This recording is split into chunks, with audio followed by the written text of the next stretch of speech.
مشکات شریف کی روایت ہے، حضرت عمر فاروق رضی اللہ عنہ روایت کرتے ہیں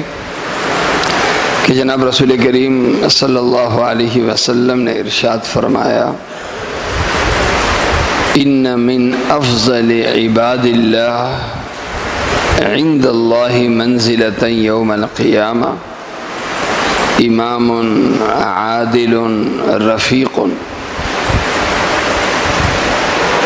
وَإِنَّ مِنْ أَبْغَضِ عِبَادِ اللَّهِ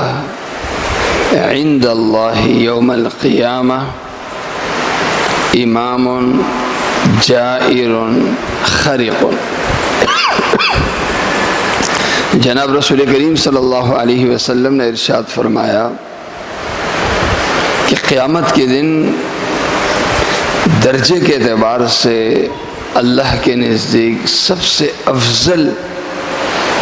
شخص وہ ہوگا جو سربراہ ہو اور سربراہ رہتے ہوئے، سربراہ ہوتے ہوئے اس نے عدل اور نرمی، عدل کے ساتھ اس نے سربراہی کی ہو اور لوگوں کے ساتھ نرمی کی ہو۔ اور اللہ کے نزدیک قیامت کے دن سب سے قابل نفرت شخص وہ ہوگا جو کسی ادارے کا بڑا رہا ہو، سربراہ رہا ہو اور اس نے اپنے ماتحتوں پہ ظلم کیا ہو اور ان کے ساتھ سختی کی ہو۔ اب اس حدیث کا عبادات سے تعلق نہیں، معاملات سے، معاشرت سے اور مسجد سے خارجی زندگی سے تعلق ہے۔ سربراہ کے لیے دو شرطیں لگائی گئی ہیں، دو شرطیں اگر ہیں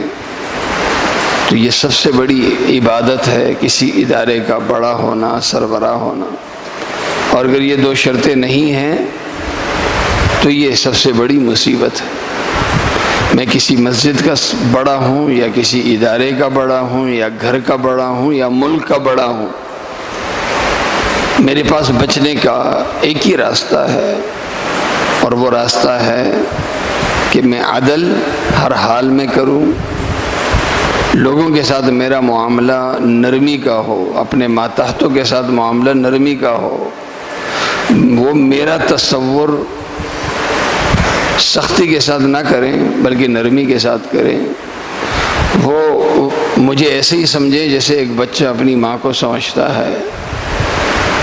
ماں کی محبت ایک بچے کے دل میں ہوتی ہے، اسی لیے کہ ماں انتہائی نرم ہوتی ہے اپنے بچے کے ساتھ۔ لیکن اگر یہ باتیں نہیں ہیں، سربراہ ہے کسی بھی جگہ کا لیکن انصاف نہیں کرتا اور اپنی شناخت اس نے سختی کا بنایا ہوا ہے، تو یہ شخص اللہ کے ہاں قیامت کے دن پھر قابل معافی نہیں ہے۔ اللہ تعالیٰ میری اور آپ کی حفاظت فرمائے۔